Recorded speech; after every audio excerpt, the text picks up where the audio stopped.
तो बिहार विधानसभा चुनाव में पूरा गर्दा उड़ाने के बाद आइए गर्दा उड़ाते हैं मैथमेटिक्स का। देखो, बीपीएससी एडीओ के लिए बच्चे चिंतित हैं कि सब मैथमेटिक्स को कैसे टैकल करें। हमारा मैथमेटिकल बैकग्राउंड नहीं है और फलाना जगह कोचिंग ले रहे हैं और ढिमकाना जगह कोचिंग ले रहे हैं, तो इतना फॉर्मूला बता दे रहा है सब, इतना सॉर्टिक बता दे रहा है सब कि समझ में नहीं आ रहा है कि कैसे करें। बहुत परेशान है सर। तो देखिए, हमारा यही प्रयास है कि आपकी इस प्रॉब्लम को सॉर्ट आउट कर सकें। और मेरा ये मानना है कि देखो, सॉर्टिक का भी अपना महत्व है, no doubt. If you are preparing for CGL examination और बहुत सारे मैथमेटिक्स के क्वेश्चन रहते हैं, गिवन समय में आपको शॉर्ट ट्रिक्स नहीं ज़्यादा काम देता है। लेकिन यदि आप अभ्यस्तता हासिल कर लेते हो फंडामेंटल में और अधिक आपका माइंड ऑपरेशनल हो जाता है, ज़्यादा ऑपरेशनल हो जाता है, तो शॉर्ट ट्रिक की आवश्यकता आपको नहीं पड़ती है। कितना क्वेश्चन जो है, कितना प्रोसेसिंग जो है आप माइंड में ही कर लेते हो और एक दो लाइन में किसी भी प्रश्न का उत्तर ढूंढ लेते हो डियर एस्पिरेंट। ठीक है, आपके लिए समय जो है कम नहीं पड़ता। तो हम शुरुआत करेंगे प्रतिशतता से।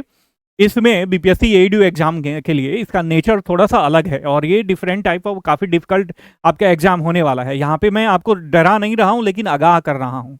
ठीक है, आजकल शिक्षकों का काम हो गया है ना, बच्चों को इंस्पिरेशन के नाम पे बरगलाना।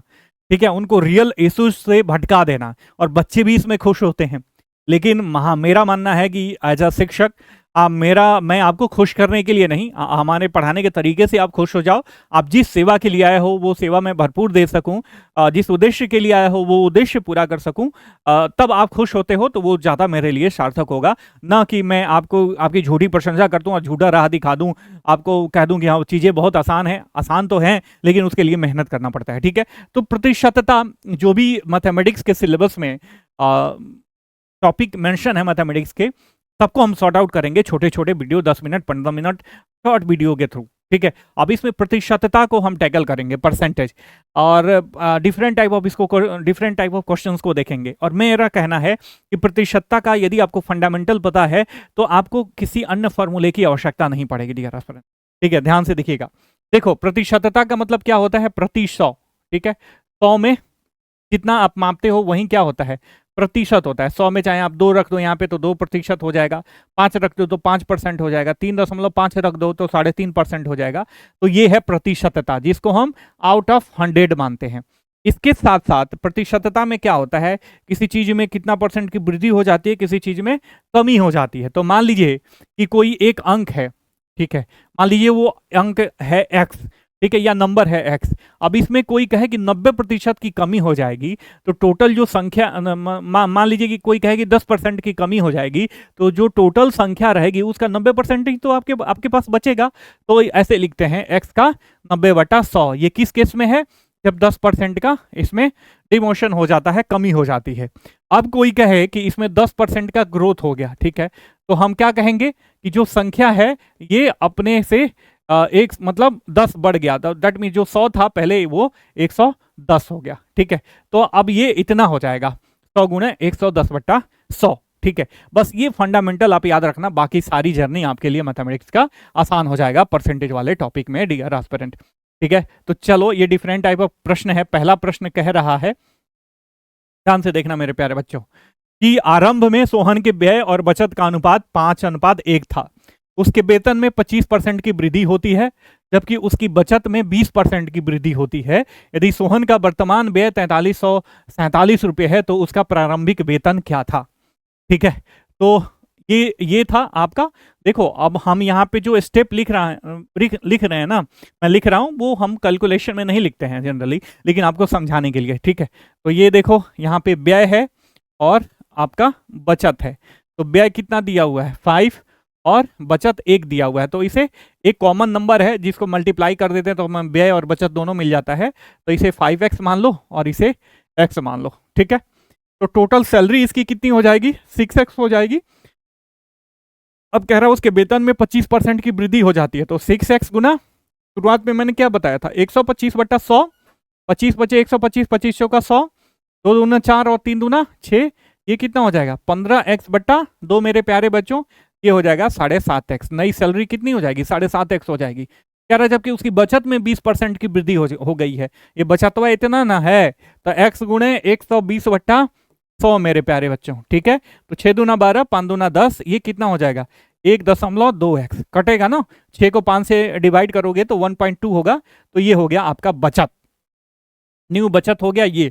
ठीक है, अब कह रहा है सोहन का वर्तमान, सोहन होगा यहाँ पे, सोहन का वर्तमान व्यय जो है ये 4347 रुपया है। जो टोटल सैलरी है उसमें से बचत निकाल लेंगे तभी तो व्यय हमें निकल जाएगा। तो क्या होगा, आप निकालो यहाँ पे 7.5x माइनस 1.2x बराबर कितना होगा बबुआ, 4347 रुपया।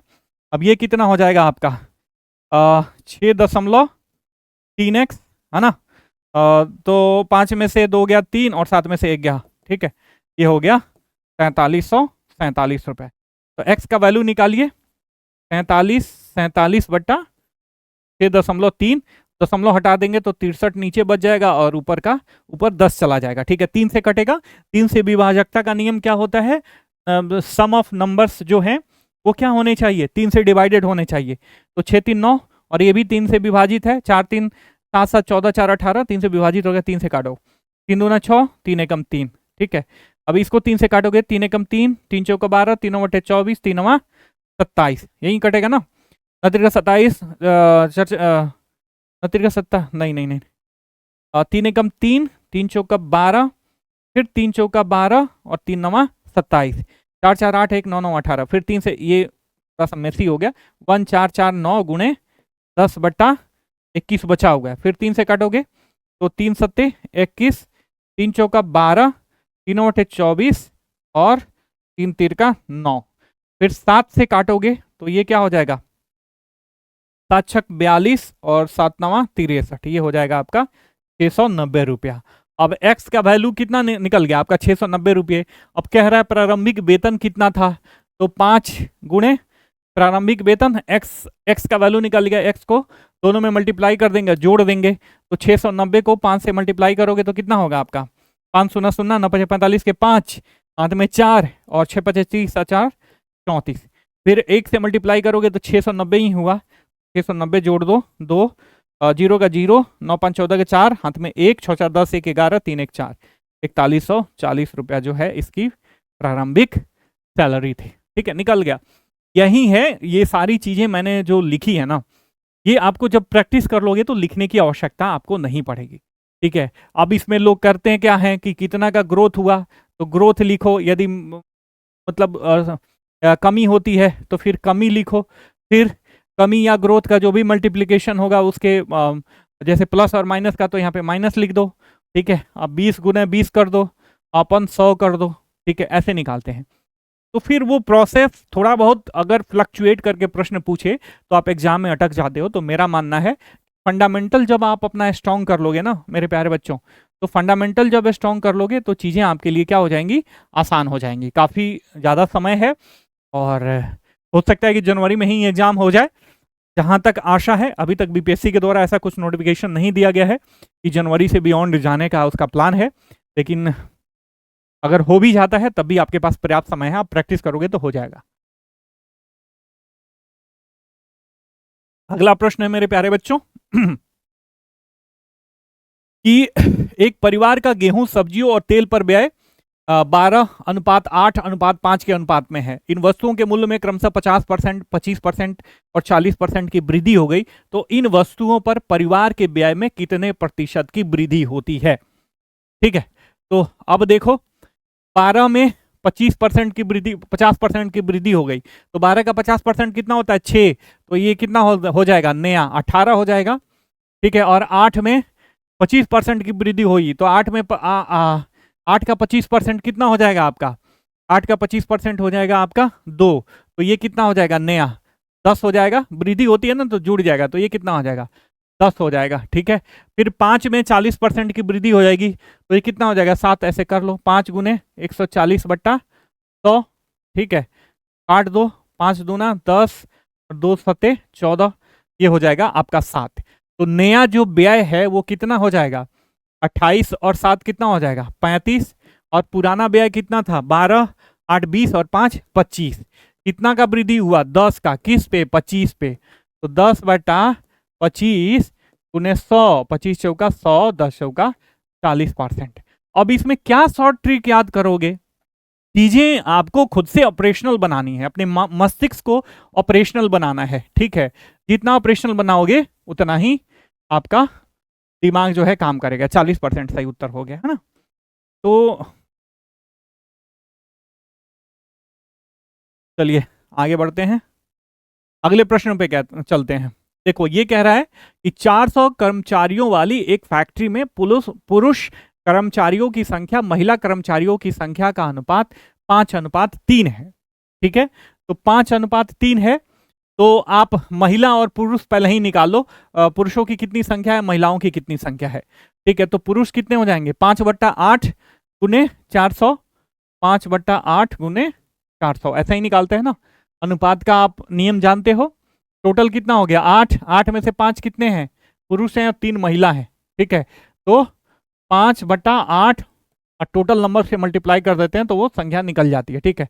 तो 5/8 ये पुरुष है, तो पुरुष कितना हो गया, 8×5 = 40, 50, ठीक है। और ये हो जाएगा आपका 250, ठीक है। जब 400 में से 250 आपके पुरुष हैं तो महिलाएं कितनी हो जाएंगी आपके, ये हो जाएंगी 150 महिलाएं हो जाएंगी, ठीक है। आगे हमें निकालने की आवश्यकता ही नहीं है, ठीक है। अब कह रहा है फैक्ट्री में 87% नियमित कर्मचारी हैं। यदि 92% पुरुष कर्मचारी नियमित कर्मचारी हैं, ठीक है, तो आप चाहो तो पहले पुरुष जो नियमित कर्मचारी हैं पुरुष वो निकाल सकते हो, या 87% नियमित कर्मचारी हैं उनकी संख्या निकाल सकते हो, ठीक है। तो 400 गुने 87.5/100 ये कट जाएगा। अब मल्टीप्लाई कर दो, 5 चौका 20, हाथ में 2, 7 चौका 28 से 2 30 के 0, हाथ में 2, 8 चौका 32 और 2 32 और 2 34, हमने सही किया ना। 4×5 = 20, हाथ में 2, और 7 चौका 28, 2 30 के 0, हाथ में 3, और 8 चौका 32 और 3 35 हो गया, 350 हो गए, ठीक है। 350 जो है नियमित कर्मचारी हैं। अब कह रहा है कि 92% पुरुष कर्मचारी नियमित कर्मचारी हैं, तो 250 का 92% कितना हो जाएगा मेरे प्यारे बच्चों, ठीक है। ये 5 दूनी 10, सॉरी 2 पचे 10,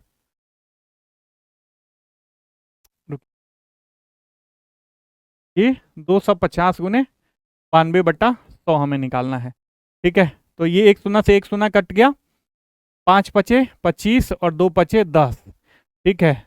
और ये हो जाएगा आपका 43, ठीक है। 6 दूना 12, 4 दूना 8, 1 9, तो कितने हो जाएंगे आपके, 6 पचे 30, और 5 चौका 20 और 3 कितना हो जाएगा 23। 230 जो कर्मचारी हैं वो कितने हैं, नियमित पुरुष कर्मचारी हैं 230, ठीक है। तो नियमित महिला कर्मचारियों की तो 350 में से आप 230 घटा लोगे तो 0, 5 में 3 गया 2, में से 120, ठीक है।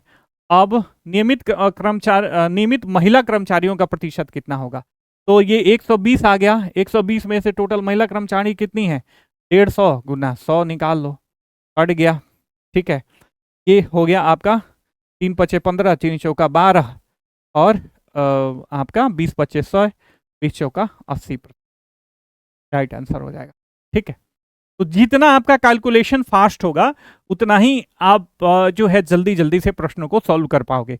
अब इसमें बताओ कि आपको डिफरेंट टाइप ऑफ फॉर्मूला याद करने की आवश्यकता है क्या। मेरा मूल उद्देश्य यही है कि मुझे आपको बताना कि आपको बेसिक कॉन्सेप्ट पता है कि अगर किसी संख्या में 10% की वृद्धि होती है या 25% की, तो उस संख्या को 110/100 से मल्टीप्लाई कर देंगे, और कमी हो जाएगी मान लो 10%, तो उसमें 100 में से घटा के मतलब 90/100 से मल्टीप्लाई कर देंगे, ठीक है। यही किसी संख्या में अगर 80% की वृद्धि हो जाती है तो उस संख्या को 180/100 से मल्टीप्लाई कर देंगे, और 80% की कमी हो जाएगी तो बचेगा 20, तो 20/100 से मल्टीप्लाई कर देंगे, ठीक है।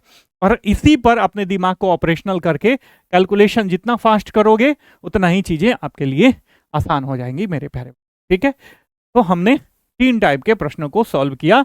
अमूमन ऐसे प्रश्न जो है बच्चों को क्या करते हैं, अटका देते हैं, पहले ही बेहोश हो जाएगा सब, बाप रे बाप इतना बड़ा क्वेश्चन पूछा है, कौन सा फार्मूला लगेगा। तो यहाँ पे फार्मूला लगाने की आपको कोई आवश्यकता नहीं है। हालांकि चलिए ये सारे जो प्रश्न हैं एक शॉर्ट ट्रिक बताया जाता है, मैं बता दूंगा लास्ट में कि उसको कैसे आपको टैकल डाउन करना है। लेकिन आप जितना ऑपरेशनल रहोगे ना, आपको किसी फॉर्मूला की कभी आवश्यकता नहीं पड़ेगी, खुद से फॉर्मूला जनरेट करोगे। ठीक है, अब देखो हमारा अगला प्रश्न है, कपड़े का मूल्य 25% कम कर देने पर उसकी बिक्री की मात्रा में 20% की वृद्धि हो गई, तदनुसार दुकान की सकल प्राप्ति क्या होगी। मान लो पहले कपड़े का मूल्य कितना है, 100 रुपया, और 100 रुपये पे 100 यूनिट ही बिक रहा है, तो टोटल उसकी प्राप्ति कितनी हो जाएगी, 10,000 हो जाएगी। नहीं हो जाएगी बबुआ लोग, 10,000 हो जाएगी। अब कह रहा है 25% कम कर देने पर, तो 25%, 100 में से 25 कम हो गया तो कितना बचा, 75।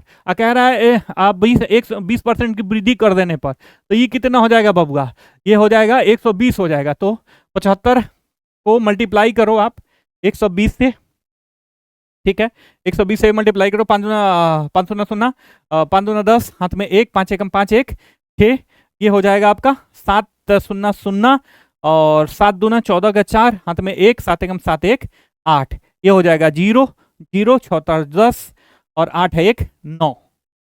ठीक है ना, ये हो जाएगा। अब जो है न्यू केसेज में जब 25% कमी हो जाती है और उसकी बिक्री 20% बढ़ जाती है, तो ये हो जा रहा है 9,000। ठीक है, ये है 10,000, ये है 9,000। सीधे आपको 10% की कितने होगी, हानि हो रही है, ये कम हो रहा है कि नहीं हो रहा है। ठीक है, तो आप देखो 10,000 में से 9,000 घटाओगे कि तो कितना हो जाएगा, 1,000 की कमी है किस पे, 10,000 पे। ऐसे दिमाग में ही आप कर सकते हो, है ना। तो 3 शून्य से 3 शून्य, 1 शून्य से 1 शून्य, 10% की क्या हो जाएगी, कमी हो जाएगी। ठीक है, जो पहले 10,000 था अब 9,000 हो गया। तो ये है आपके फंडामेंटल स्ट्रांग होने का नतीजा। तो एज अ शिक्षक मेरा ये मानना है, if you are not preparing for CGL examination and wanted to crack BPSC ADO examination this time dear aspirant, तो आपको फोकस करना चाहिए अपने फंडामेंटल स्ट्रांगनेस पे।